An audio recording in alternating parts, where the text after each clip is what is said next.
Mindful communication is a very important topic, and it is a very relevant topic, and it concerns each and every one of us. And it has got an impact on our personal life, professional life, and the overall life that we live in the society. Mindful communication, the art of better interpersonal communication when the stakes are high. Before we again move into our today's session, I would like to do an exercise with you all. This is a small exercise which I will be doing with people over here. There is a small piece of chocolate with you in your hand, right? I want you to look at it.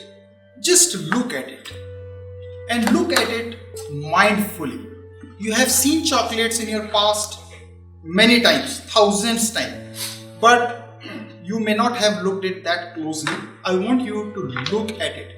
I want you to observe it. I want you to observe the color of the chocolate. I want you to observe the corners of the chocolate. I want you to observe it from all dimensions. I want you to observe the print which is there on this chocolate, the impressions that this chocolate has. I know you are having irresistible urge to put it into your mouth, but please observe it. Please observe it closely. We will take another 10 seconds to observe it. Close your eyes and slowly bring it to your nostril, closer to your nose, and smell the chocolate. Smell the aroma of the chocolate. Take small breaths. Now you are having even more irresistible urge to eat it. You would have seen chocolate in past. You would have smelled it in past, but you would not have observed it so closely in the past. Take a deep breath and smell the chocolate. Can you smell the cocoa into it? Can you smell the bitterness into it? Can you smell the butter into it? Can you smell the sweetness into it? Take deeper breaths and smell it even more to your heart's content. Now slowly take out your tongue and place it on your tongue. Slowly take it into your mouth. Keep your eyes closed. Take it into your mouth. Don't start chewing it. Don't put it under your teeth. But just try to place it into your mouth. Let it melt with the warmth of your mouth. Slowly, it will start melting. It will mix with your saliva, and your urge to have it will increase manifold times. But hold on. Try to taste it. Let it melt. Let it mix with your saliva and let it go through your throat. There are 300 plus flavors of chocolate. Could you observe a couple of them? Slowly open your eyes and come back to this world. So how are you feeling now? If you are wanting to control your weight, then there is a hack of mindful eating. Eat your food slowly. We do things very unmindfully. We gulp the food in 5 to 10 minutes. But if you eat it mindfully, and if you savor each and every grain of the food that we are eating, you will feel more satiated at the end. So ladies and gentlemen, the point that I am trying to make is that in today's world, which is very fast moving forward, and we, in order to keep pace with our today's life, we do things very unmindfully. The same analogy applies to our today's communication also. We do communicate very unmindfully with people, and when we do this communication unmindfully, then it leads to a lot of problems. Problems in our families, problems in our professional life, and problems in society, and also problem within individual too. That's why we have so many cases of mental disorder, mental disease, mental illnesses nowadays, because of a communication problem. So thing is that it's time that we take a small pause, look at what we are doing, and then move forward. So now I ask you a question. What is mindful communication? Or before that, let me ask you, what is mindfulness? What is mindfulness? Have you ever heard of this term in the past? Okay, so no meditators over here. Okay, so mindfulness is a term which has been borrowed from the meditation. It's a small pie of a bigger chart, mindfulness. Mindfulness is nothing but being aware of our thoughts, sensations, ideas that are generating into our mind and the things that are happening around us. Mindfulness is a state or quality of being in the present state. Mindfulness is a state by which we observe the things as they are happening without attaching any meaning to them. Mindfulness is observing things in a neutral perspective and not telling them as bad, wrong, good, very good.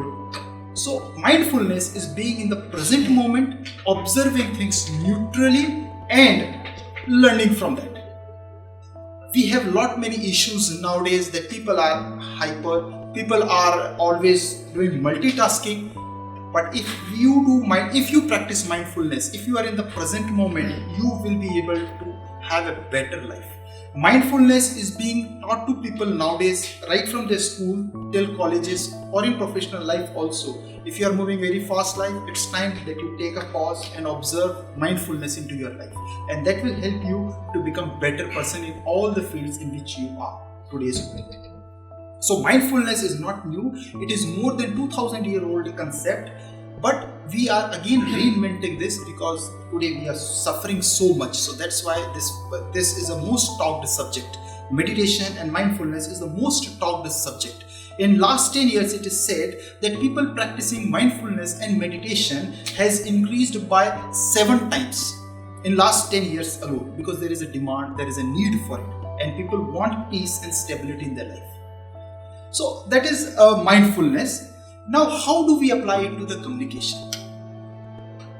See, let me tell you, we have been communicating since last 50,000 years. When around 50,000 years back, we spoke the first word and started communicating amongst each other. And do you think that in these 50 years, our communication has improved? You think our communication has improved, interpersonal communication? Sandeep says yes. What about someone else? Definitely, communication is improved. But you pick up any day's newspaper and you will find that the divorce rates are increasing. There are issues in workplaces. There is road rage on the road, and there are hundreds of issues happening. What do you think that these issues are because of? These issues are just because of the communication that we are doing amongst ourselves. So while you say that the quality of communication has improved, but in a sense the meaning of that communication has gone down. And because of that, we are not able to meaningfully communicate amongst each other. And because of that, people are fighting, people are having issues with their lives. So while communication is improved, but still I beg to differ, it is not improved. And because of that, we have so many issues. Great? So far with me? Now, crucial conversation. Now, I will be using this term very often in my speech. So, what are crucial conversations according to you in our lives? What are crucial conversations? Any idea you can just shoot? Any thought that come to your mind? Okay, crucial conversations are the important conversations. But give me one example. When you know what you're going to say is going to hurt the other person, but you just want to communicate that. Okay, so you have gone again another one step ahead. I want you to come back and tell me what specifically in a very simple and layman language. Which may affect the future adversary or politics. I'm looking for examples. So, performance conversation. Exactly. This is great. So, in simple language, crucial conversation is something when the stakes are very high. When the stakes are very high, opinions vary, and emotions are very, very different, and the outcomes can impact your life in a great manner. So these are 3 to 4 traits of a crucial conversation, and as you all rightly said, all these are some of the other types of crucial conversations that we have in our lives at some of the other stage. Depending upon someone's life into which stage that person is, the crucial conversations are there. Okay, so these are the crucial conversations, and if we are good in these crucial conversations, we will be able to have a win-win situation. In crucial conversation, our endeavor is to have a win-win situation. Remember, whenever we are communicating in interpersonal communication, we don't have to communicate with an intent to win over something. We have to create a win-win situation for both the partners. And if we communicate with that intent, and if we communicate with the right traits, right skills, right attitude, right mindset, then you will always master these crucial conversations and you will always have a better interpersonal relationship. Now, when we go into crucial conversation or mindful conversations, there are certain traits, there are certain facets to it, there are certain ideas about this crucial conversation. So, crucial conversation or mindful conversation is a very, very vast topic. I would like to briefly touch upon 10 to 12 points which I want you all to discuss upon, and I want your thoughts into it, and I will share my perspectives. At the end of this discussion, 2-hour session, I want that everyone should become aware about those things. They should change their perspectives, they should become enlightened. And then of course in the end, I have certain hacks for you which you can apply in your life and you can master these crucial conversations. So the first and the foremost important thing in crucial conversation is, can someone read it out? Work on self. Work upon yourself. So what does that mean? Great. Mahatma Gandhi had said, be the change that you want to see in the world. Starting point is here. I'll tell you my experience as I grew up. When I was a young adult, I was always very choosy about my friends. And when I met someone who was not of my type and who did not gel with my value system, my expectation, I used to snap my relationship with that person. Slowly, we had similar experiences in our life. And now we realize that after so many years, if we start snapping our relationship with people, we'll end up in a world where we don't have any friends. Then I realized that it's not the problem with the other person, but it's problem with you. You have to accept the other person as they are. As it is said that each and every child is unique, I say that each and every adult professional is unique. Each and every person has got his or her own skill set, and we have to acknowledge those things rather than cribbing about their negativity, the things that they don't like in us or the things that we don't like in them. So the starting point of any good thing is work on ourselves. At the starting of this training session, we did this mindful chocolate session. The essence was that we should work upon ourselves, and when we work upon ourselves, we have got great results. I'll give you a simple example. You are negotiating for a car, and you go to a person. You are the buyer, and then there is a seller. And if the seller says quotes a 5 lakh rupees, and you are quoting 3 lakh rupees, now do you think that if you adopt a very stubborn approach that you will not increase the price from 3 lakh rupees, do you think that this deal will go through? No. Simple. You then quote 3.5 lakh, the other person quotes 4.5 lakh, then you settle somewhere at around 4 lakh. So this is how you will have to make a beginning yourself. If you want something, say the car in this case, you will have to make a beginning yourself. If you think, no, I will only stick at 3 lakh rupees and I expect the other person to give it for 4 lakh rupees, the other person will take it personal and he will never come down and he will say that this guy is a very arrogant guy. I don't want to deal with him. Right? Another example I tell you, like very often we have cost setting exercises which happen in our office, and they happen at times quarterly, at times monthly, and at times on a daily basis also, right? And then you get a mandate from your boss or a manager that reduce cost. Do you think that the employees or your team or your subordinates will cooperate with you? They don't have any options, sir. That is a great thing. So no, but sir, they will definitely do what you are telling, but will they put their heart and soul into it? Convince them. Yes, correct. So you have to start working on yourself, and you have to build it in such a manner, like you have to tell them that, see, this is a mandate which we have got from management, and we have to reduce 10% cost, and I personally brainstormed and I identified these areas into my domain, into my function, into my level or area of working, and I have taken these steps to reduce 10% cost. Will you guys mind brainstorming it amongst yourself and finding ways to further reduce cost in your domain? So when you show an intent to yourself that you are working on this problem yourself, then the people will accept it and they will work for it. But if you dictate things to them and tell them to do things which you yourself are not doing, they will never do it for you. Similar analogy applies to a child also. You tell child not to speak lies, but you are speaking lies. Child will never pick up that habit and he will always copy you. So always and always work upon yourself. That is the starting point into mindful communication. Once you are mindful of your communication, then only other person will appreciate you, then only other person will cooperate, and then only you will get result out of those communication. Now second is listening. So someone had pointed it out earlier. I think we have it over here, and this is a big part into this speech. So listening is very, very important in mindful communication. So you all agree that we have problems with listening capabilities. We are all listening challenged. You all agree to that? Agree.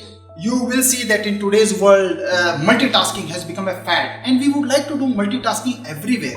In meetings, people are working on their laptops, they are working on mobiles, they are working on some of the other things. What are they doing? They are trying to catch up with the unending feeds of social media, news, and the office work. These are unending feeds. They will always continue. We are always trying to catch up with them on the real-time basis. But no, we have to take a break, we have to pause, and we have to do some mindful listening.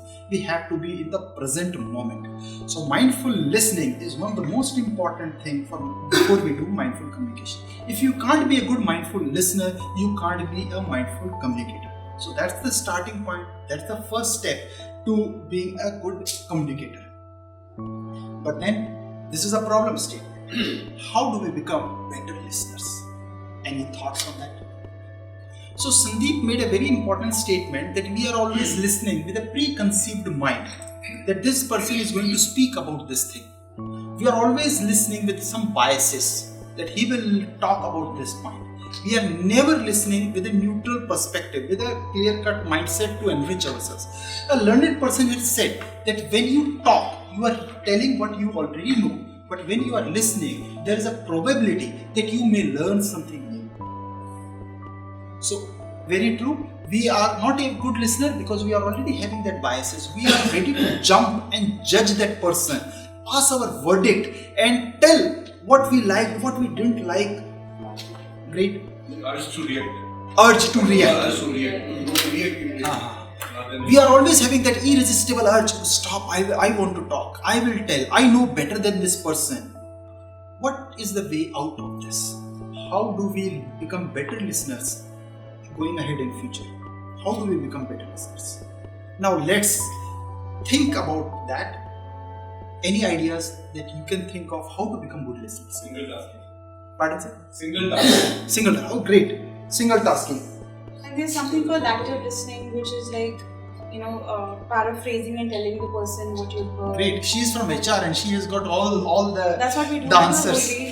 We listen to the. So what she is telling, if you haven't got, so she is telling, repeating what the person has said, mirroring what the person has said, In your own repeating words. it in your own words, what you have understood. So that's a way of actively listening someone. Actually disengaging from doing anything while speaking to them. Yes, this is what he said. Yeah. So you don't do multitasking. You are there in the present moment and you don't do anything else but listen.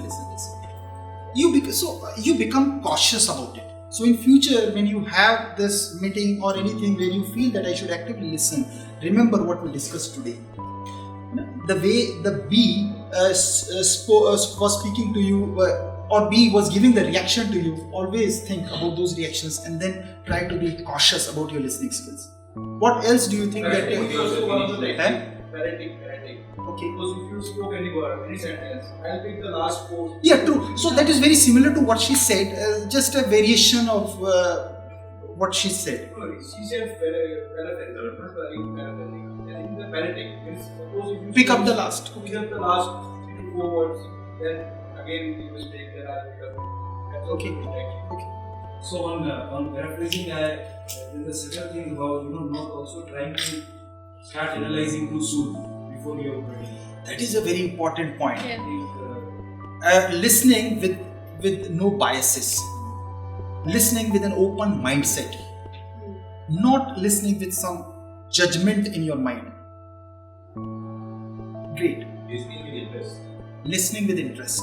Be passionate about or be passionate about what the person is saying. Put yourself in issues. If you want to explain that particular thing, or you will get.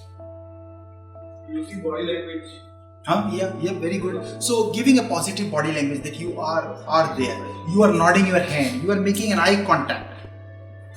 So well, I'll sum up a few of the things that we have been sharing with the Gable Club, in which we teach to children as to how to become a good listener. See, first and foremost is always maintain an eye contact with that person. And what is the best way of making an eye contact? If I'm looking at him, look at his chin.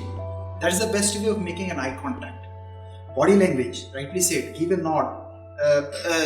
Be aligned to that person's body language. Other couple of ideas to become good listener is when the person is telling something, imagine about it. Like if a person on a VC is telling about some Jamnagar experience. Okay, he's talking about Jamnagar, okay, Jamnagar township, okay, he's talking about park, Central Park, okay, he's talking about that particular place in the Central Park. You are imagining it along with him. So that's a good way of being a good listener, as well as retaining those things later on. Another important thing that you can do to become a good listener is understand, observe the emotions of that person. We had this exercise A or B. See what reaction that person was giving. How that person was feeling. Was that person irritated? Was that person excited? And when you observe these emotions later on, it will be easier for you to recollect what that person said, because you can attach all these emotions, you can attach all these locations to what he or she said, and you will be able to remember those things better. I have another hack for you all, and that's a hack that I have been following and I liked it like anything. Always listen with an intent to sum up at the end for that person. Like this talk is there 2 hours, okay, so at the end listen to me as if you have to give a talk over here for 5 or 10 minutes as to what I spoke. And then there will be an automatic process into your mind will get activated and you will feel, oh, I have to sum up, I should be over here, note down, all these things. So always, whenever you are into some important discussion or important meetings, and if you want to hear something important, retain it, always hear them with an intent to recreate it later on. And this will always help you. It helped me. Any other thoughts on listening? So I'll touch those points also. Like when you are listening to someone, ask questions. Don't interrupt, but ask questions. If you have not understood anything, ask questions. That person will clarify, and then things will become even more clear. So these are a couple of things that will help you to improve your listening skills. Listening is very important. It is the first step to our mindful communication. Once in USA, there was a seminar going on, and the seminar was about suicide prevention. And there were many people amongst the audience. There were a couple of doctors on the stage who were talking about the suicide, how to prevent them, what do people feel like when they want to commit suicide and all those things. So one person in the audience raised his hand and said, "Doctor," he pointed out to a doctor and said, "Doctor, you remember me? I spoke to you once 20 years back in the dead of night about suicide." Doctor said, "Sorry, I don't remember you. But tell me, could I convince you that day not to commit suicide?" You know what was the reply of the other person? He said, "Doctor, I don't know. But that day you spoke to me at length for 1 hour." So this is the importance of listening. It's not just for you, but for the other person also. The other person may be in the pain, and if you don't listen to that person, you are doing injustice to that person. So that's why you will see that all these counselors, mediators, psychiatrists, they give these slots of say half an hour, 1 hour, 2 hours, so that they listen to people. So people come out with all the grudges that they have inside them. And then they feel lighter, and then they go home, and then they give a placebo impact to those people. They will prescribe some tablet. Although that guy himself has done his own treatment, but doctor will still write some medicine, which is a placebo treatment. So that's the importance of listening. Listening, you are not only making an impact in your life, but you are making an impact in the other person's life also. So whenever someone is speaking to you, think that he has considered you worthy enough for his problem, and give that person due time and attention. We do injustice with our children when we don't listen to them. You are always on the mobile. We do injustice with our spouse. We don't listen to them. Please don't do that, because that's an important part of crucial conversation. Things pile up, then there are problems, and then you will start addressing the problem at superficial level. But over a period of time, it has built up because of some other traits which you have exhibited, bad habits which you have exhibited, things which you have not acknowledged. They will get exhibited. Okay, so we will go to the next, and this is what Sandeep you just now said. So in mindful communication, we always are very cautious about the empathy and the compassion that we show. In mindful communication or in life, we should be full of empathy and compassion. What is empathy and compassion? Concern about the other person. Now a person comes to you with a problem, or he identifies someone who has got a problem. Now, in order to help that person open up with you, you have to display empathy and compassion. Then only that person will confide into you. Then only that person will start speaking to you. So that's the importance of empathy and compassion.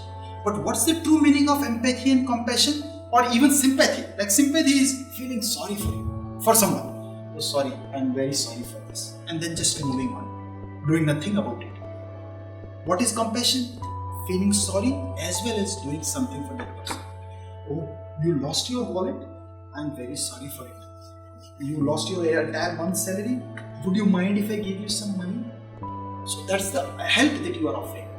And what is empathy? Empathy is you are putting yourself into that person's shoes, feeling the pain. Oh, I understand the pain that you have gone through by losing so much of money. I also lost it once.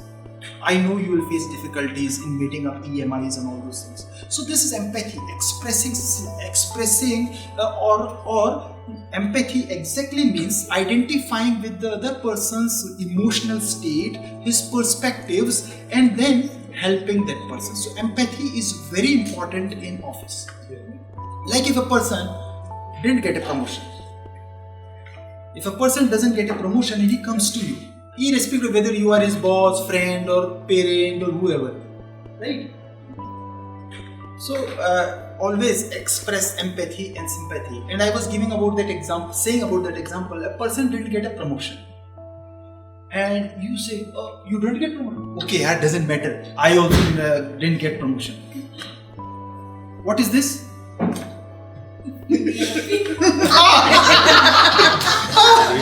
So feeling happy. So this is, he's having sympathy. He's having sympathy. Oh, don't worry, I also didn't get it. No, this is reality. So, but then that person says, oh, very sorry, I also once in my life didn't get, and I know what type of trouble that a person has got, what the emotional state that person is into. Please, why don't you come and sit down? We'll discuss. Could you learn something new? Why, or could you understand, or could you analyze why you didn't get promotion? Did the HR tell you about it? Do you want me to speak to HR? Do you want me to speak to your manager about it? I'll try to help you. But what is the use of Sir, again, as I said, a caveat. We are not here to talk about others. We are here to talk about ourselves. Now, see, since you told me, let me give you an example.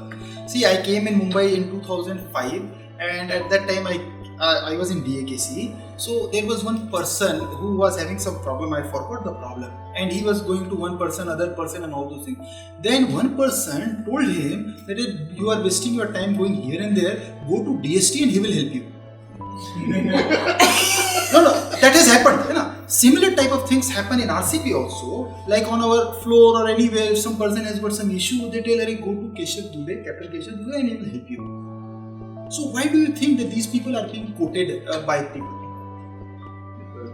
Because they have that compassion, because they have got that empathy with those people, they can connect with them. So these are the people who always help people. That's why people are ready to connect with them. Recollect over your past life, and you would have seen that you had a friend, a best friend. One of the traits of that best friend was that that person had empathy and compassion built into himself. That's why you always confided and spoke to him. Always in your school, college, batch or in office, you will find that there is one person on the floor who knows everything on the floor, because he has compassion. Someone will go to him, he will try to have sympathy, will have empathy, and will try to be compassionate towards that person. So this is so important. So in crucial conversations, if you have empathy and compassion, you will always be able to win over that. And this term we will use time and again while dealing crucial conversations. So this is very, very important. Like, see, you have some issue in your plant, and you hear that there is some issue happening in some corner of the plant, and you go over there, and there is one guy who is has come from the countryside, and people are beating him up, and you go over there and you ask him what has happened. The person doesn't open up. He doesn't say something to you. What will you do in order to help that person open up with you? In first aid and all. First aid or empathize. Oh yeah, you are hurt. Oh sorry, very sorry. Yeah, it hurts. So who had beaten you and all those things. So all these things. So show empathy and compassion towards that person, and that person start parroting, talking to you into your life. So that's the importance. We can apply it on our children also at times when they do mistake, they become scared, and then you apply empathy and compassion, and then the child opens up, and then he or she tells us the entire thing. So that's the importance of empathy and compassion. I have a small video. So what is empathy, and why is it very different than sympathy? Empathy fuels connection. Sympathy drives disconnection. Empathy, it's very interesting. Teresa Wiseman is a nursing scholar who studied professions, very diverse professions where empathy is relevant, and came up with 4 qualities of empathy. Perspective taking, the ability to take the perspective of another person or recognize their perspective as their truth. Staying out of judgment, not easy when you enjoy it as much as most of us do. Recognizing emotion in other people and then communicating that. Empathy is feeling with people. And to me, I always think of empathy as this kind of sacred space when someone's kind of in a deep hole and they shout out from the bottom and they say, I'm stuck, it's dark, I'm overwhelmed. And then we look and we say, hey, climb down. I know what it's like down here, and you're not alone. Sympathy is, ooh, it's bad, no. You want a sandwich? Empathy is a choice, and it's a vulnerable choice, because in order to connect with you, I have to connect with something in myself that knows that feeling. Rarely, if ever, does an empathic response begin with at least. And we do it all the time, because you know what? Someone just shared something with us that's incredibly painful, and we're trying to silver lining it. I don't think that's a verb, but I'm using it as one. We're trying to put the silver lining around it. So, I had a miscarriage. Oh, at least you know you can get pregnant. I think my marriage is falling apart. At least you have a marriage. John's getting kicked out of school. At least Sarah is an A student. But one of the things we do sometimes in the face of very difficult conversations is we try to make things better. If I share something with you that's very difficult, I'd rather you say, I don't even know what to say right now, I'm just so glad you told me. Because the truth is, rarely can a response make something better. What makes something better is connection. So, understood. Yeah, great. You got an idea what is empathy, what is compassion, and what is sympathy. So now the next point is about the observation. When we have to do mindful communication, we must be very observant about what that other person is speaking about. At times we are not at all observing the other person. Indian philosopher J. Krishnamurti had said that highest form of intelligence is ability to observe without evaluating something. Just like listening, we observe people with an intent to evaluate, comment, and pass judgments. Right? So I observe and look at him, and he is in shattered dress. I say something negative about him. And I see someone wearing very colorful dress, and I pass a judgment. Oh, you are very colorful. So, but that is not the right way of observing things. Observe them with a neutral perspective. Observing means observing things with objectivity, but evaluation means evaluating them with subjectivity. Objectivity and subjectivity. Observing things objectively, and evaluation is observing things with an intent to put subjectivity. Like, I will give you a very interesting example of this movie called Rashomon. This is a all-time classical movie. It's a Japanese movie. It's a cult movie. If you get a chance to see it, do see it. It is by Akira Kurosawa. And in this movie, there was a crime that had happened. One person was murdered and one lady was raped. There were 4 witnesses to that crime.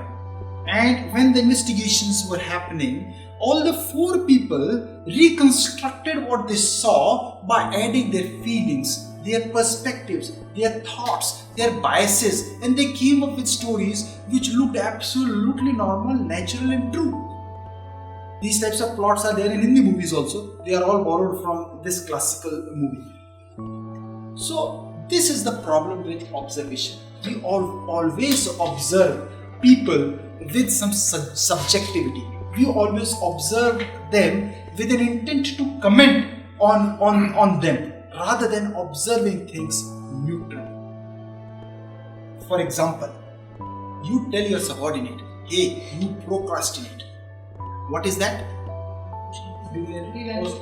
You have done an evaluation, you have stuck a tag on him that he is a procrastinator. Someone comes late and you say you always come late. What is that? Again, a judgment that you have passed. But how can you remove subjectivity from these 2 things? In case of the first example, procrastination, you can say, hey, you gave me the weekly report late thrice. On last 3 occasions, you have been giving the weekly report to me late, and I could not meet the deadline. So that's an observation that you are making, but you are not telling or tagging that person as a procrastinator. It has to be very specific. Very specific. So the second example which I said, you are always late. How do you remove subjectivity and tell it with objectivity? Don't do it next time. It's a judgment which you are passing. Correct. So you say, hey, you have come thrice late. We have some deadlines to meet. Our office work starts at 10. Will you mind if you can come say a bit early? So these are the observations which you have to put. That's why people feel irritated with people, right? Because they say that he tagged me, he told me this, he told me a liar. A person would have lied, but then there is another way of telling that a person has lied. You didn't say me the truth on 3 different occasions. Or 2 occasions. Last time you didn't tell me the truth. So this is the difference between observation and evaluation. And as good mindful communicators, we should always be high on observation skills, just like the listening skills. And we have to do both without any biases, without any preconceived ideas, without any mindset. Okay, so we will do a small exercise over here, like this. So the left column reads observation mixed with evaluation, and the right side says observation free from evaluation. So the first sentence is, Aryan was rude. He called me at 5:30 a.m. on Saturday. Now, why do you think that there is an evaluation into it? Rude. So you are using the word rude, but you are not commenting on the behavior which made you feel that he was rude. So can you rephrase this sentence? Any fictional, any imaginary rephrasing? I got a call at 5:30 a.m. from Aryan because in LCC. Okay. I got a call at 5:30. I was sleeping at that time. Oh, great. So he says that what do we do at 5:30? Why do we get disturbed? Why do we get irritated? Because that's the time when you are sleeping. That's your me time, and someone is intruding into it. So you are feeling irritated because someone disturbed you on a weekend. Someone disturbed you on your leave. So you have to observe and comment on the behavior, rather than telling that that person is rude, mannerless, doesn't have etiquettes. So things, you can rephrase it like this. Aryan called my house number at 5:30 a.m. Saturday while I was sleeping. This makes sense? You now understand how do we evaluate things, put meaning into observations and then spoil our interpersonal communication. Now you are observing things. Next, my spouse complained about me not helping enough. This is a very common complaint that we have from all our spouses. One spouse says that my husband or my wife doesn't help me. Okay, this is a verdict that a spouse has passed. Pardon? I'm saying Okay. So we have spouses sitting across each other. They are looking at us. So we make such generic statements. Now there is no meaning into this statement. There is no meaning into this statement. This will irritate the other person. How can you remove the subjectivity and add objectivity to it? Give me any imaginary example. Because of the official commitments, I'm not able to spare time for her or for the homely course.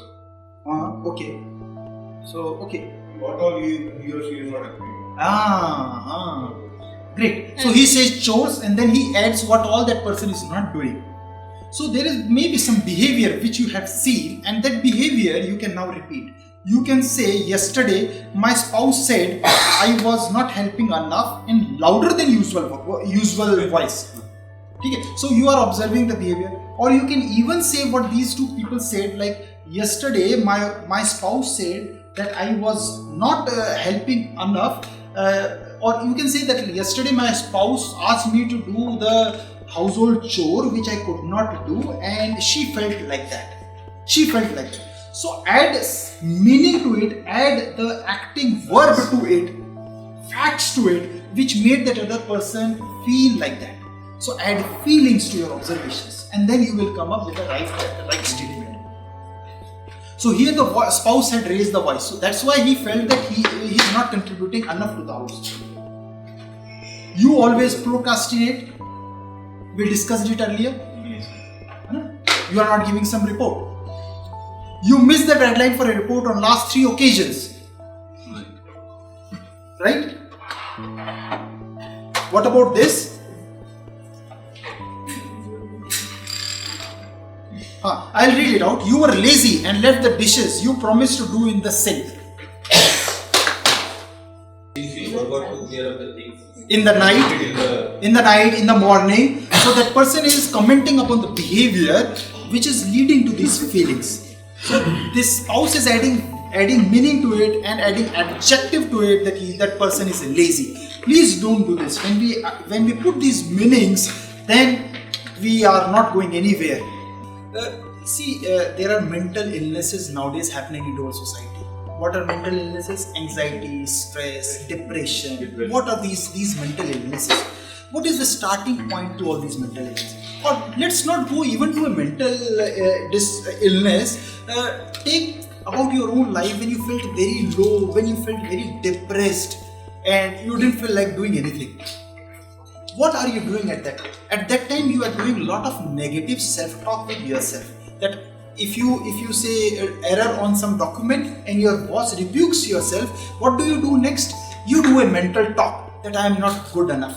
If someone doesn't encourage you, then you start adding meaning to it and you tell that I am not good enough, I am not worthy enough, I am bad, I am useless. And when these types of mental talks start happening, the person who is doing this mental talk, they start sinking into themselves. They stop interacting and they shrink amongst themselves, and then these types of things get complicated in life. So anytime in your life, if you are feeling low, observe the mental talk that you are doing, and you will observe that you are adding adjectives to it, you are adding meanings to it, and you are telling that I am not good enough because of this. So at that time, take a pause, think about your ideas, and then think where you are going wrong, and then see where you can improve upon. Probably some document which you have done some mistakes. Next time, let's not do it. I will not err on this next time. So these are the types of positive ways through which you can improve your own well-being. This mindful communication is also applicable on ourselves. It impacts our health, it impacts our stress level. So when we are doing this communication mindfully, it will help us improve on all these important parameters. You will become better with yourself before becoming better with outside world. I always say, you all know the fact that a human mind thinks 70 to 80,000 ideas in a day.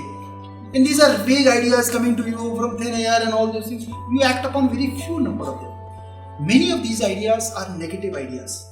Many of these ideas are subjective ideas. Your imagination, that person is thinking about me like that. That person thinks of me that person behaves like this with me, that person thinks of me like this. Don't do all these things. Be mindful of your thoughts, because what you are thinking, you will be. I call this as thoughtology, by the way. This is again no word, but just a word out of thin air. Thoughtology. So you can use your own thoughts to heal yourself, own thoughts to motivate yourself, own thoughts to take yourself to great heights. So, okay, great. So observation. Next is the feelings. Next is feelings. Let's be mindful of the feelings. Now, what are the various types of feelings that you can think of?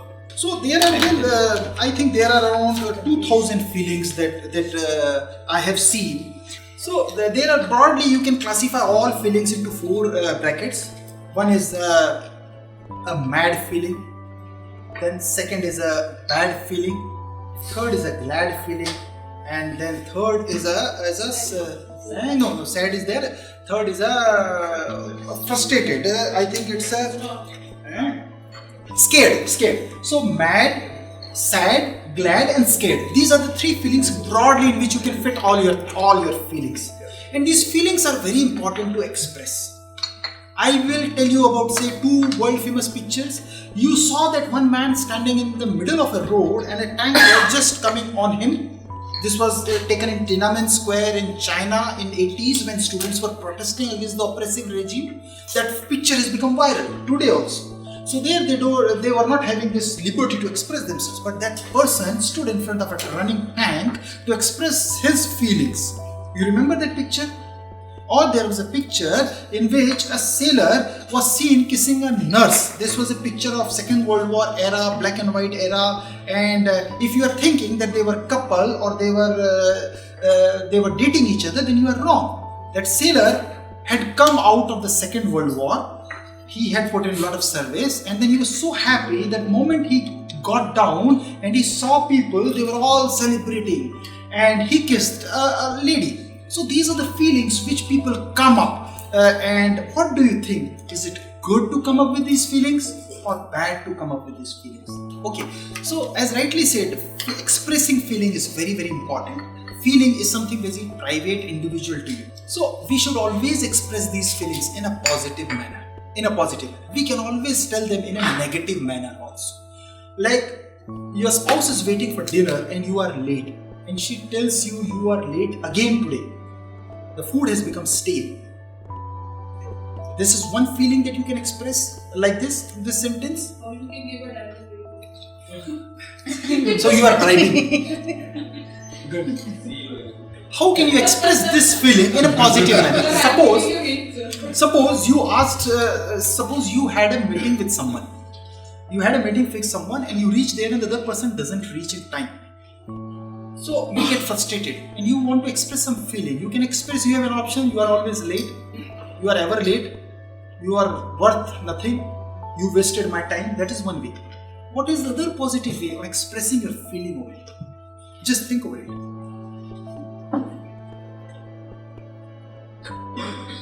Like a boy and girl are dating each other and one of them comes late and that other person has to express feeling. Get used to it. So, you can ask reason why something happened. So, sir, that is a discussion, argument that we are getting into it. So, always they say that we should always try to express them in a positive manner.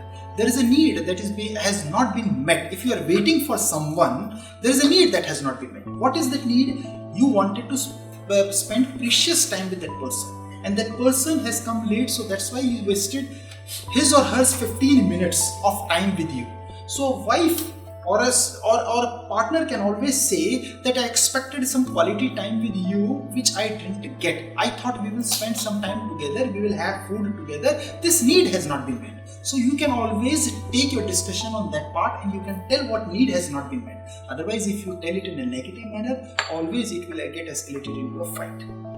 He will tell, you came late, you always do this. The other person will tell you, you do similar things, you also came late on 10 occasions, and then there is an unending thing in which you are getting involved yourself. So try to express your needs in a positive manner.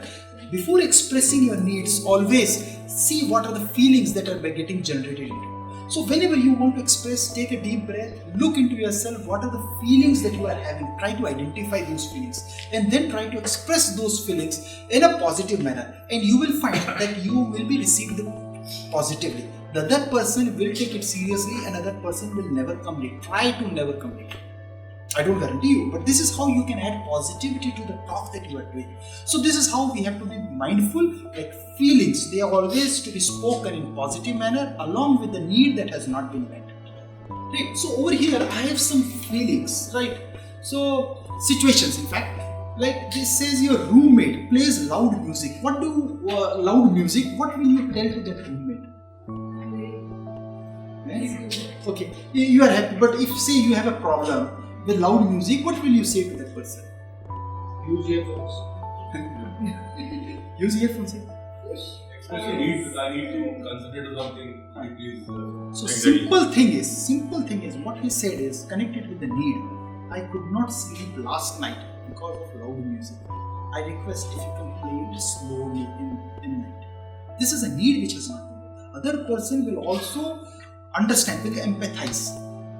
Now over here use headphone. Now here you are suggesting, you are telling the other person. Now other person doesn't know that you haven't slept for the entire night, and he is into now argumentative mode, and now you will build up your talk on different tangent. So always tell the need that has been not met. Your spouse comes late daily.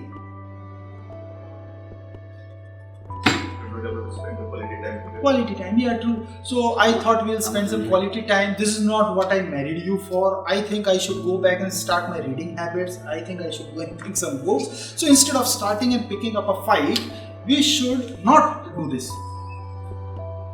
Your manager never compliments you. How will you feel? How will you express it?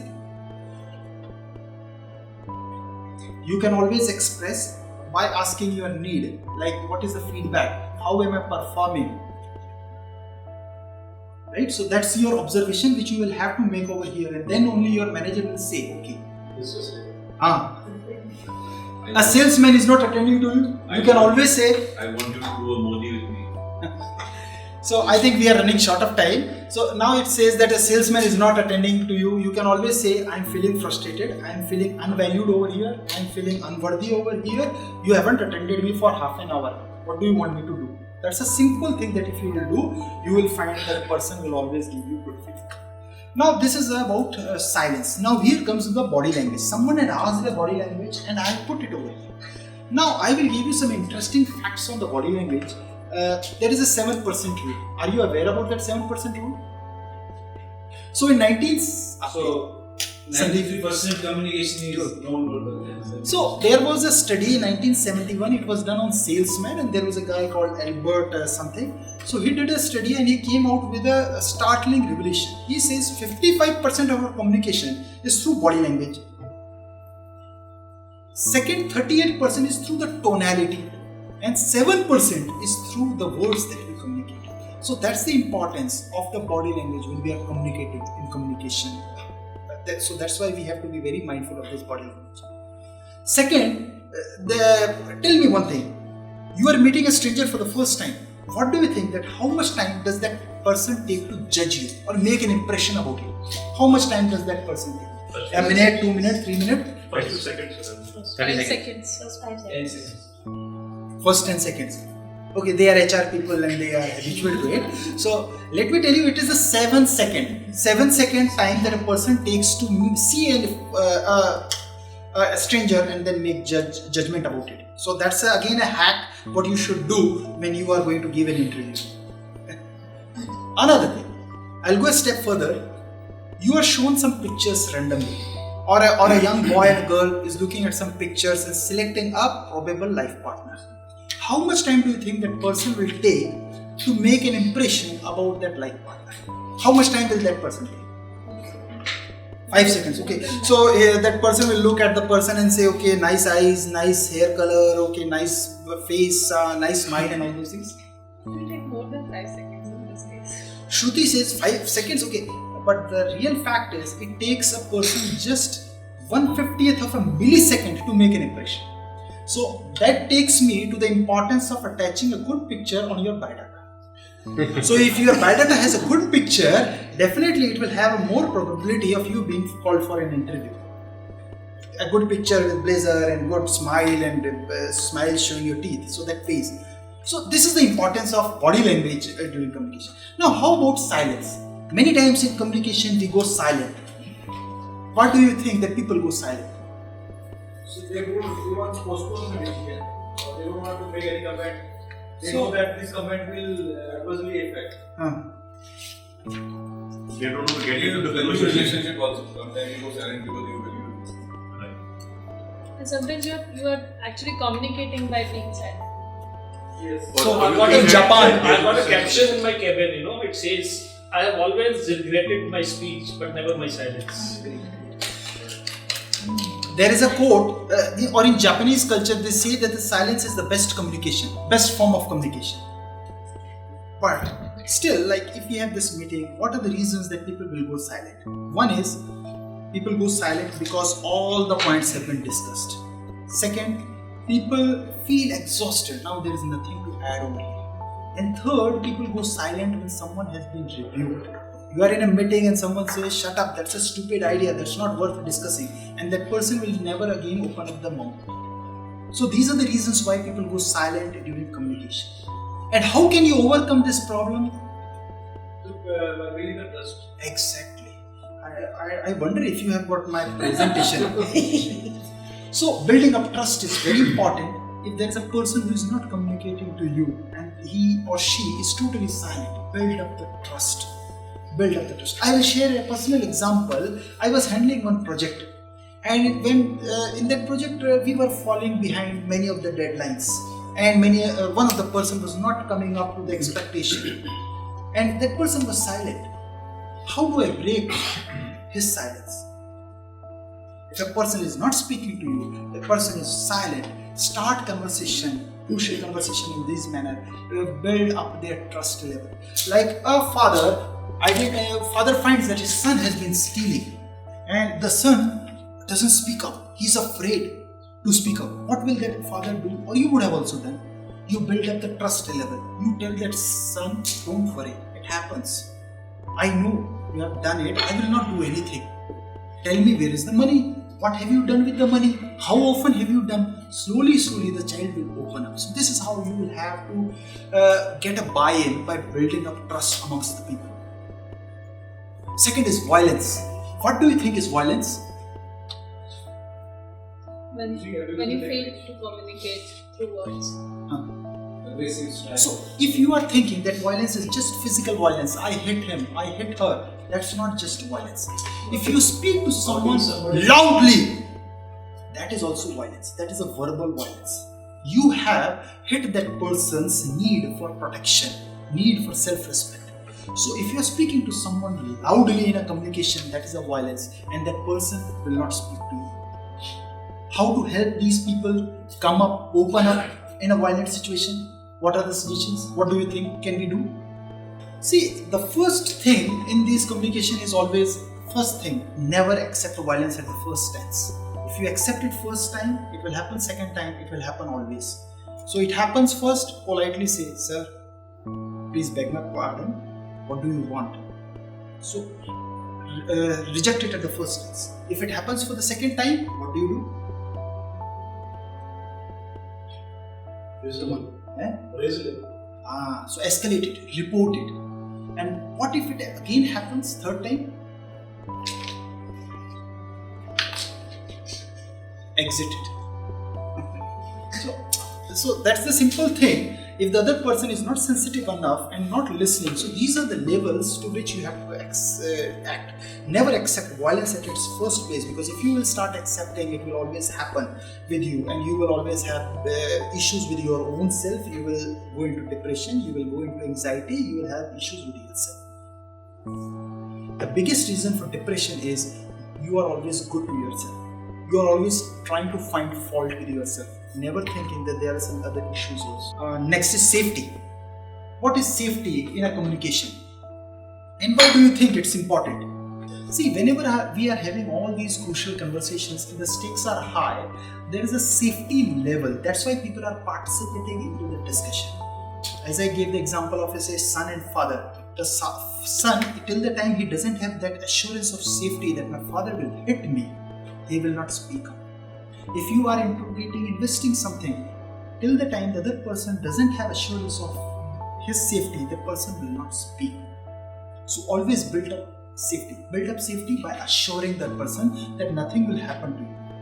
See, nowadays there is a lot of talk on speak up in organizations, report in organization. Over a period of time, like old timers would have observed that we have got email IDs where you can report things, we have now telephone numbers where we can report, we have all these things there on the website. Why do you think that these things are there?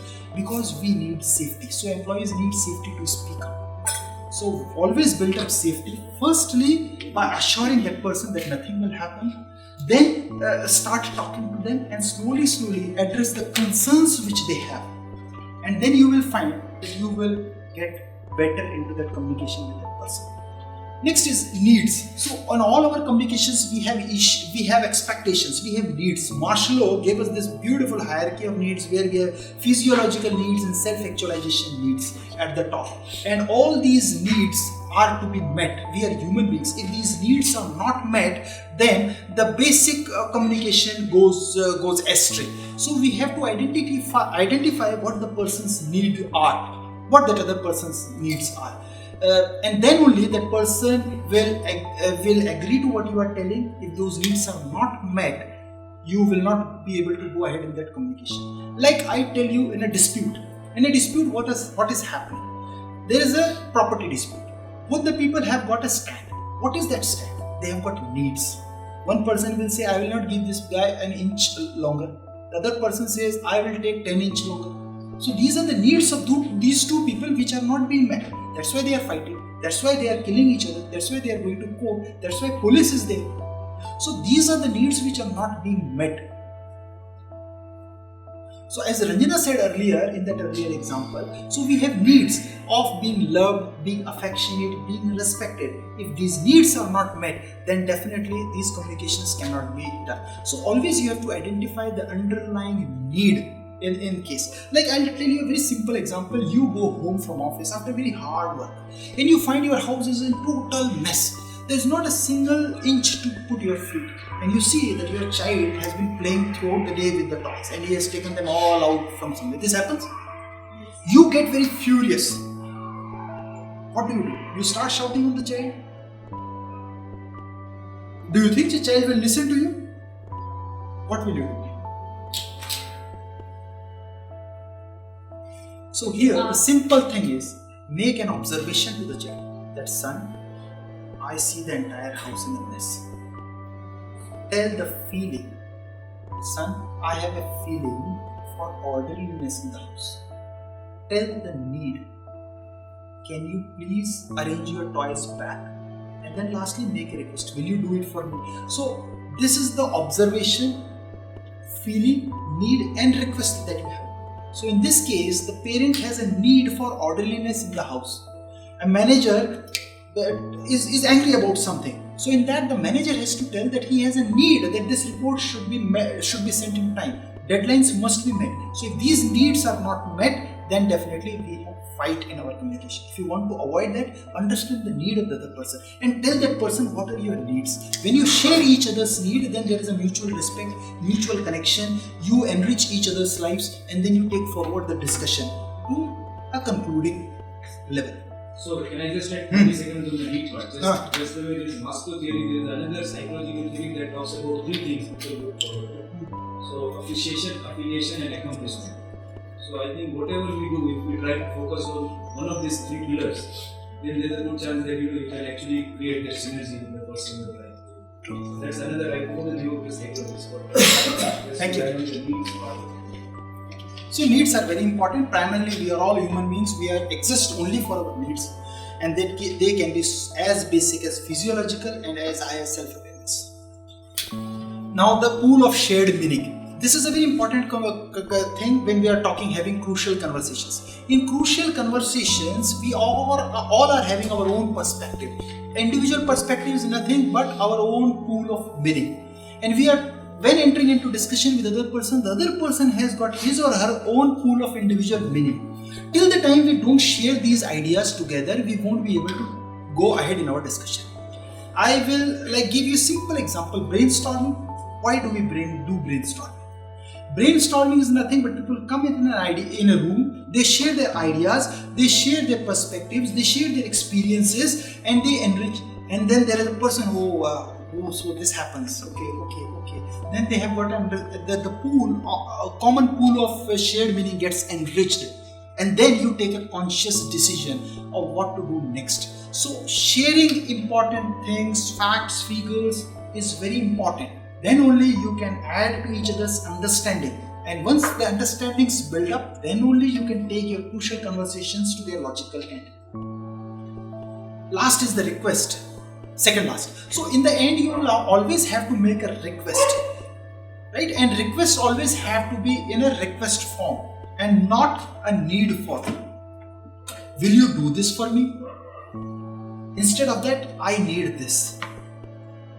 I need this. Like in earlier case, the mother has to make a request to the son. And request, as I said, should not be demand. Like you have a son and he has got all those long hairs, hippie, and you tell, go and get a haircut. Now this is a demand. The child will not listen to this demand. You have to make a request. Again, that has to come into proper observation form, feeling form. Son, your hairs are really long. I'm worried. How do you look? How do you see when you are riding your bike? I'm afraid you will fall sometime and you will meet with an accident. How about going and taking a haircut?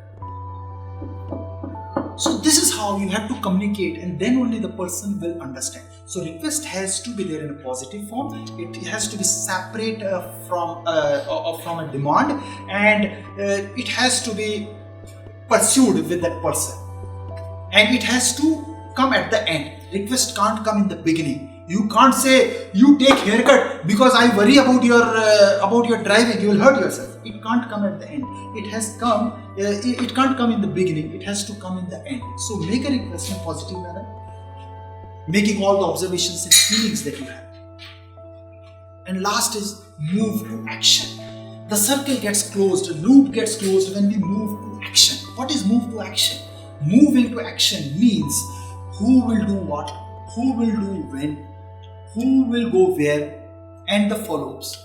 What, when, where, how, all these things come into moving to action. When we have meetings, we conclude those meetings, okay, we will do this, he will do this, and we meet again, or we evaluate during the week and we come again on the weekend, on the next meeting. So this is how we conclude the entire loop, by moving to action. If you don't move to action, the entire discussion goes waste.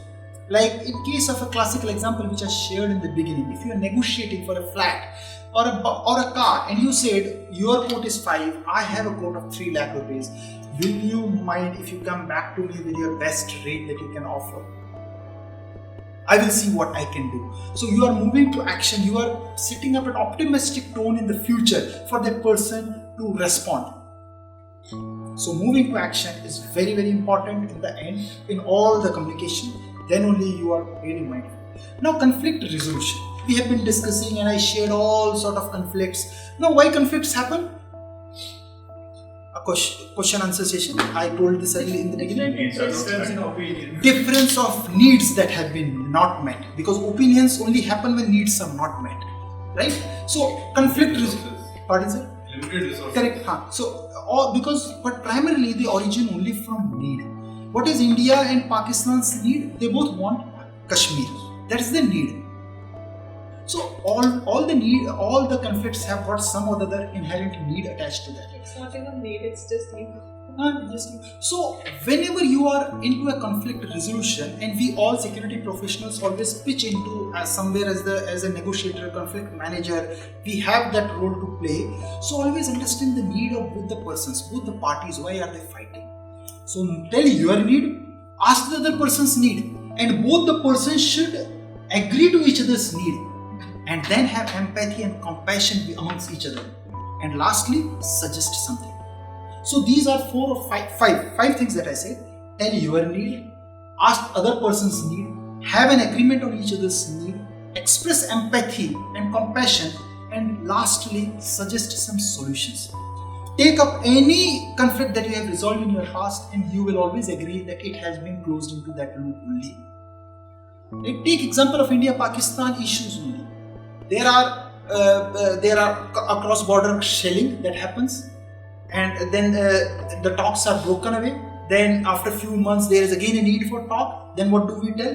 Please de-escalate the situation. We want complete silence. We don't want violence. And then only people come at the negotiating table, and then only they start talking to each other on all these issues.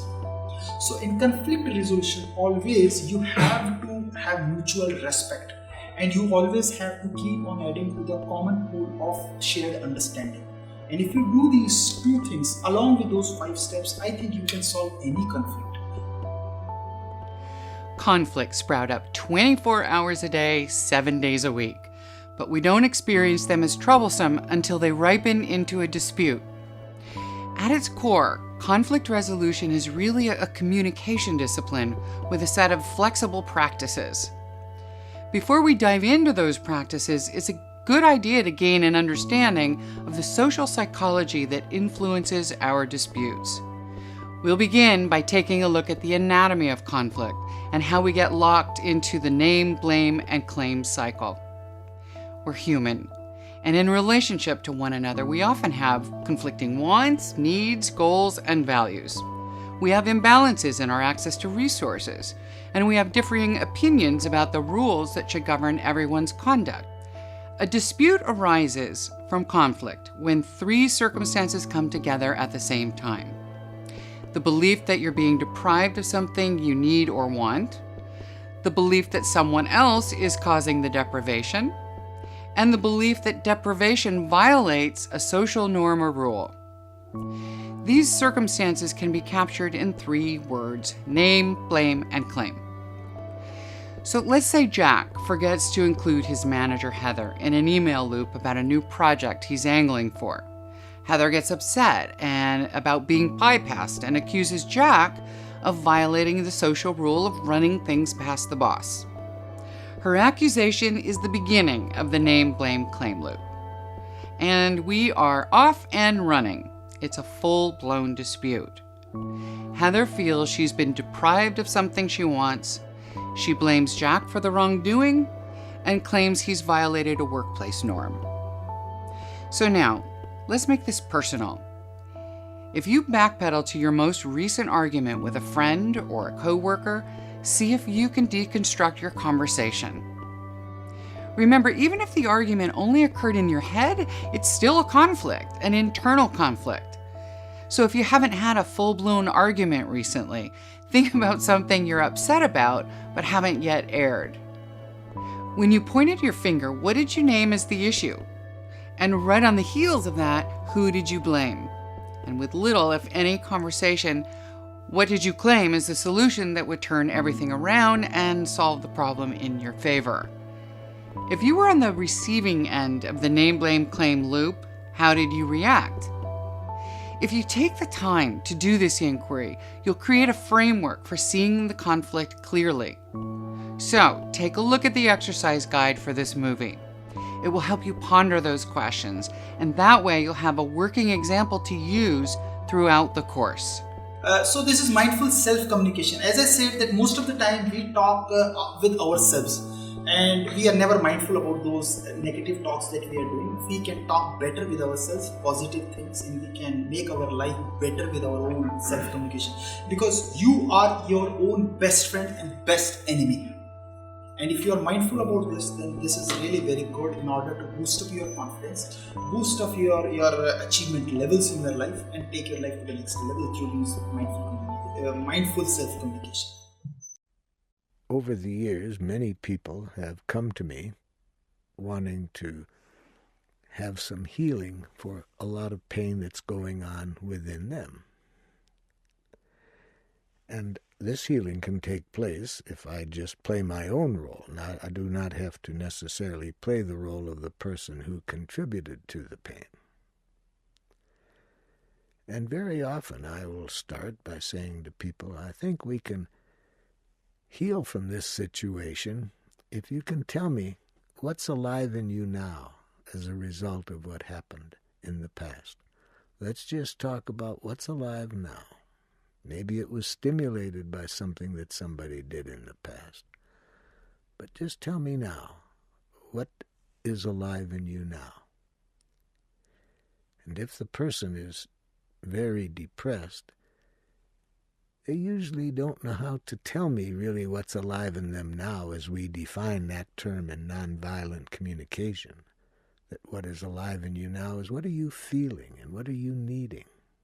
Most people, who I find are very depressed, do not know how to express and stay connected to their feelings and needs. They feel their depression because of how they think about themselves, and they think about themselves this way not because they have an illness called depression, but because they have been educated to think about themselves in a way that creates depression. For example, very often when somebody who's very depressed comes to me and wants to get out of this depression, I ask them this question to get started. What needs of yours are not being met right now in your life? And when the person's very depressed, they very seldom tell me what their needs are that aren't getting met. They usually give me a diagnosis of themselves. They'll say something to me like, I'm a failure. I look at my brothers and sisters and I see all they've accomplished in life, and I compare myself to them and I see what a failure I am.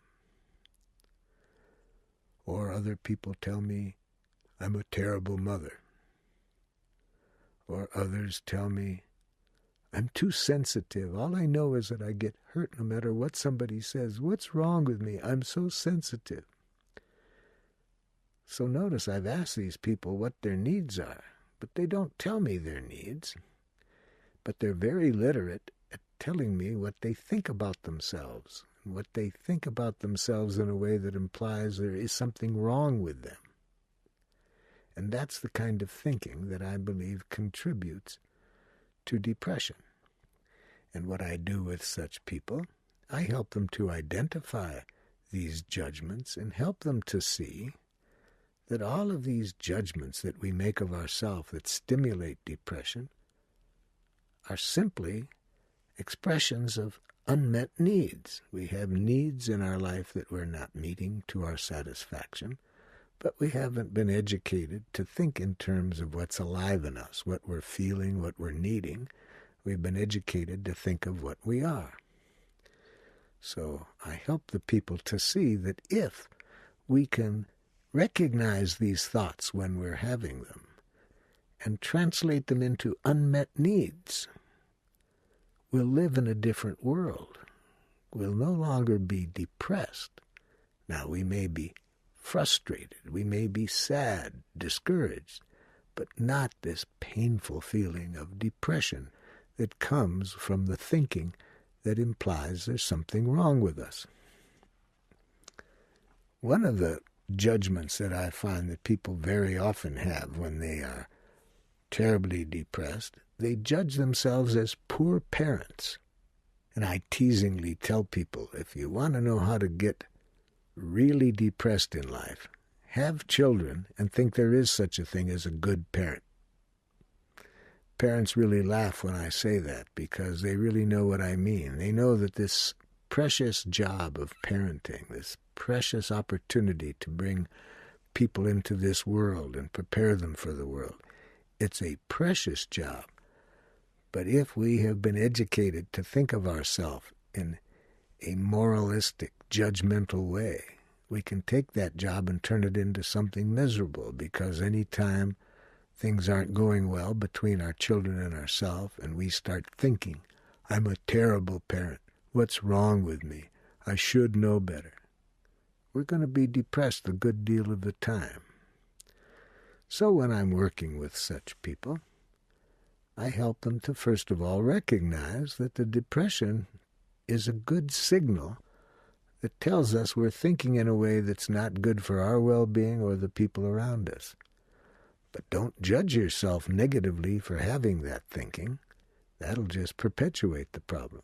Just see the thinking. See what you're telling yourself and how that makes you feel depressed. So if you see that you're depressed because you're telling yourself you're such a terrible parent, be conscious that all of those judgments that have that effect on us are really valuable messages if we hear the truth. To hear that what they really are trying to say is, hey, a need of mine is not getting met by what I'm doing. For example, with my children, my need to contribute to their well-being is strong in me, but I can see that it's not happening. I can see that the way I'm talking to them when I'm upset is not meeting my need to contribute to their well-being. Now, seeing it that way, I might feel frustrated, I might feel sad, but those are quite different feelings than depression, that feeling that comes when I'm blaming and judging myself. So, in healing work that I do, a very important part of it is to help people to become conscious that these judgments that they're telling themselves that create their misery contain this valuable information if we can hear the needs of theirs that are not getting met.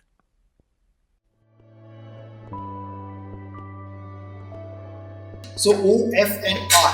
One friend needs rest, and one mind friend needs rest. You can come up with that so that you are making a thought about yourself, not about others. So this is a practical exercise which I wanted to do, but again I have discussed many of these things. Like, first is a situation. You are in charge of a plant security. You get a message that laborers have stopped the project work and are gathering in large numbers over an issue of non-payment of wages. What will you do? This is a very common problem. So what will you do? As an officer in charge, as the person over there, what will you do? First, what you will do? N stands for, O stands for? Observe. So observe what has happened. The people have stopped work and people have got issues. There is a project work going on, people have stopped working. Second, what is the second thing? OF? Feeling. So observe the feeling. What the employees are, what the laborers are feeling, what the employees are feeling whose work has been stopped. Right? Third? Need. So what needs have not been met? Money. And the other need for the operational people?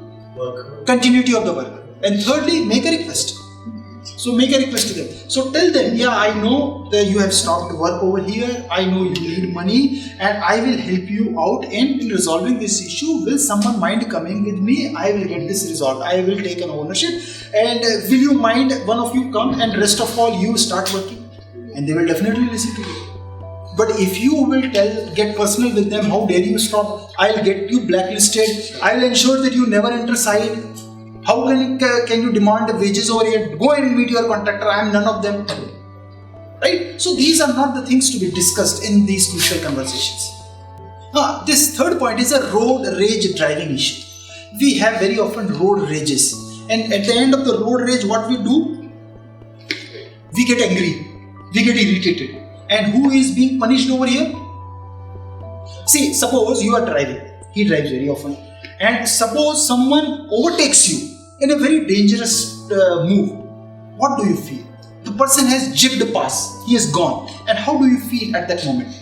Sir, tell me. How do you feel? He feels very irritated. There are people in Mumbai who have murdered people in road rages. Very few days back we had an issue in Nerul where an MMT bus driver was attacked by the people in a road rage issue. We have these very often because in Mumbai people spend daily 2 to 4 hours in traveling, in commuting, and they have these road rage issues. Now whom are you impacting? You are impacting yourself. You are not impacting that other person. That other person has jibbed and gone away. He will never meet you throughout his life. But you have raised your BP, you have raised your stress level, and you have spoiled your mood. When you will go home, you will not talk to your wife properly, you will not talk to your son properly, you will not talk to anyone on the phone also. Your mood gets spoiled. So in such cases, just tell a positive sentence. What is your need? The other person should drive safely. Just tell, yeah, I really wonder whether this person has got no safety need for himself. I wonder how this person will survive. I wonder sometime he will meet with accident. then these are some of the positive statements. You have rephrased it. Don't take it on yourself. You have not committed a mistake. The other person has committed a mistake. So this is how the thinking process impacts you when you are doing the thinking in a wrong manner. Don't do that. Don't punish yourself. I have not touched upon the anger. I will briefly touch.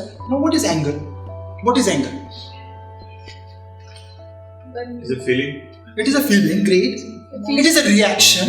It's a reaction. It is a feeling. Then actually you're not in your own control. You are not in your control. Now tell me, who is responsible for this anger of yours? Ourselves. Very good. So you have started taking something from my session. So you are yourself to be blamed for your anger. You are yourself to be blamed for your anger. This is a stimuli which has happened on a road, and you are reacting to that in that manner. So you are yourself to be blamed for your anger. See, a child scores badly. Many children score badly in their grades and all those things. Different parents have different reaction to that. One parent will start beating the child, right? And they beat them throughout their life. You haven't scored this, that, and all those things. They spoil the children's life. Other parent will say, what? Can you phrase it and say in a positive manner? Don't worry. Don't worry. ऐसे ही लाना हमेशा. नहीं, don't worry. Work hard. Need. Sir, need भी पे भी आइए sir. Work hard. You work hard. Request. So he is making a request. You will achieve. You have got the. I am your well-wisher. I am your father. I want you to succeed throughout your life. Will you work harder next time? Will you make me a commitment? So that's a positive way of telling it. You can even beat the child to a great extent. So, but then that's not the correct way of dealing. So similar types of things happen in our professional life also. Let's not do that. Okay, so now this is the last slide. I have some suggested readings. Now see, I am not an expert on this topic. Over a period of time, I also loved it. I have interacted with people and I have learned all these things. And I'm very passionate about this. I'm a student of psychology also. So I researched this topic. I read a couple of books and then news. Then based upon this, you can even also read these books. This is a non-violent communication. This is a very, very small book. And I believe every person who wants to improve his or her personal communication, interpersonal communication, that person must read it. It's a very, very small. If you don't want to read it even, you go on YouTube, you'll find a video, you listen it, and it's a very beautiful book and it will impact your life greatly. Second is Crucial Conversations. This is again a book. It is written by multiple people. It is also an interesting book. Again, these books have got these similar concepts here and there. So with all these things, you can definitely improve your interpersonal communication. In the end, I will tell you one more thing. See, all of us have got an endeavor. We always follow a mirage in our life that I should become a better communicator. We always want to become good communicators on the stage. We want to dazzle people with our public speaking. We want to be great presentation, want to have great presentation skill. But how often do we do that in our lives? We do once in a while, once or twice in a year. But what do we do more is this interpersonal communication. 99.99% that we do in our lives is interpersonal communication. But we undervalue its importance. We never accord it its due respect. We never accord it its importance. And that's the reason that we have issues in our society, in our interpersonal relationship, in our homes, in our offices, and into our societies at large. So if you can improve upon these things, even if you can think, reflect back when you go home, I think you will be a better, happy person and a successful person. So with those words, I close my talk. Thank you very much.